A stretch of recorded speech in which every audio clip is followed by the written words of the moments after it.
Ever since they teased this dog back around the episode 10 or 11 mark of Spy Family, I knew it was going to be a great new member for the Forger family. It's just a matter of how long it took us to get there, and I'm really glad to see that the return of Spy Family, episode 13, kicks right into Scaredy Pup. And this dog has already risen to be one of the most memorable animals I've seen in anime. After such a short introduction, there's something so amazing about a dog that can see things into the future, so will save little boys' lives, will save Anya in certain cases, but when really push comes to shove, he is a scaredy cat. So this Scaredy Pup will just, instead of being the heroic dog that saves the day, will walk behind our little girl Anya, and she'll just be like one of her faces, her billion faces that are meme gold.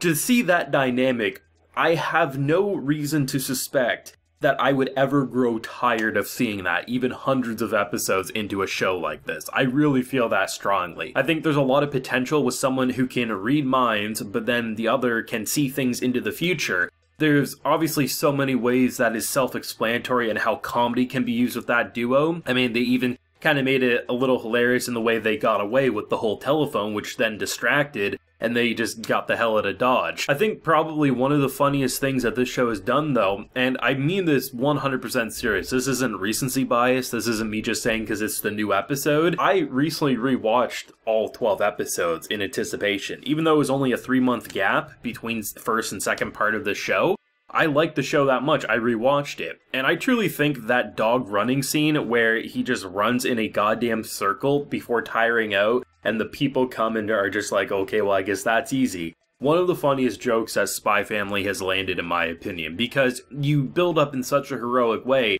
It kind of has highs and lows throughout the entire situation of, okay, it's a scaredy cat, to, okay, that's actually going to be very useful, and you just end with them basically at the start as Mama York comes in and her line about how she's far too young to marry and basically just calls them perverts after probably breaking a spine and a neck with that one dude who went into the brick wall. There is nothing to hate about an episode like this. Spy Family is just a pure joy. And one of my favorite anime of this year, and one of my favorite anime I've consumed. I said it all throughout the previous videos that I've done for this, and I'll keep saying it until it proves me otherwise, but this show is a goddamn gem. And Starlight Anya, bless her heart, she was ready to charge face first. She was going to deal with it all by herself, so Mama and Papa wouldn't have to deal with it. And the dog just couldn't get the directions right. This is going to be comedy gold. I mean, the family in general, whether it's Yor's brother, whether it's the fake but kind of growing relationship between husband and wife, and obviously adoptive daughter here, the mix and match of so many different ideas, and the build up to getting her that puppy as her reward for getting her first Stella. You already knew who the dog was going to be before the episode started up. They very much teased it pretty in your face, and if you somehow avoided character listings, I mean, the dog's been listed in character listings for ever since the show started up in episode 1. It was listed as a main character, right? The big question was, what would the dog offer that we haven't seen in this cast already? And they really showed us very quickly that the dog can be a hero, the dog can be a scaredy cat, but most importantly, the dog is literally Anya's soulmate in animal form, and I can't wait to see the shenanigans that will take place. I actually quite like the build-up though, prior to the dog being in the front and center of the episode. Just seeing her go from absolute disgusted at the pet store because they're just like these buffy or just very not so cuddly animals, to then seeing the complete opposite when he has to fake a stomach illness because he obviously gets summoned, and Anya has a bit of a potty mouth saying, you know, when he's in the shitter, blah blah blah, and I was like, god damn, this episode ain't playing around. But to see how giddy she gets from little kittens to little puppies to bunnies and how she's bouncing around, it was pure adorableness, and I love how this show can so seamlessly blend family build-up, whether that's drama, like in so many prior episodes, to just wholesome antics like these, to simultaneously have like a world-ending threat pop up, because if this happened, the kind of teeter-tottering of is there peace, is there conflict about to occur at any particular moment, if these explosive dogs, these dogs strapped with bombs, were to get the mission done, everything would hit the fan, right? So I'm glad that they're continuing to keep all of the necessary plot elements in our face, remind us where Lloyd's loyalty is supposed to lie and his missions always are supposed to come first, and to see how they can still simultaneously build this fake family becoming so real so seamlessly, as they have one of my favorite meme faces in existence, that being Anya. But even Yor herself, or even Lloyd at times when he gets embarrassed or flustered, right? There's so many great faces that it's such a perfect production for me.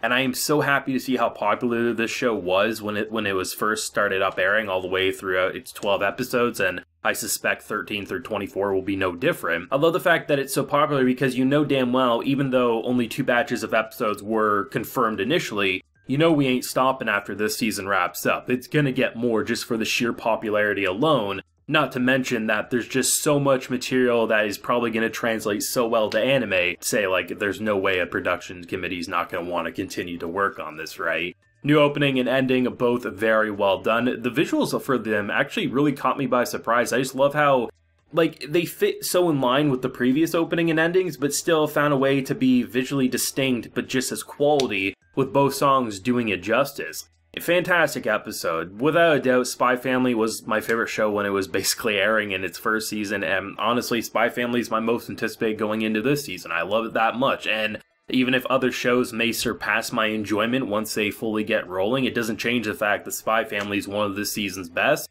and I don't think anyone could really change my mind given what I saw with this episode and what I saw in the prior season, right? Most likely the reason Lloyd will probably, like, accept the dog is that he basically, in this episode, he gets the confirmation that some of the dogs that weren't disposed of probably have some insane skills in some way. Do I think he'll actually realize that the dog can see things in the future? Honestly, a little 50-50 on that, but I imagine Anya will find a way to just make it look like a cute girl coincidence or something like that. But I'm glad that there's a believable path to get this dog to be, obviously, her companion. The mother will see that, well, the dog was helping and stuff, so therefore that's one thing. The father will obviously understand the connection that the dog probably has to experimentation, and Anya, being Anya, will be able to just navigate the lies that is this family in such elegant ways. But I think there's going to be a lot of potential for growth. I think we had such an amazing setup, and that's really what the first batch of episodes was. It was setup, and that setup was better than a lot of shows' final execution moments, right? So I'm very excited to see. I think there's a lot of potential. I'm hoping to see more of Yor's brother this season, Yuri. I think that could be very fun, especially seeing how that chaos could bounce off the dog as well. There's just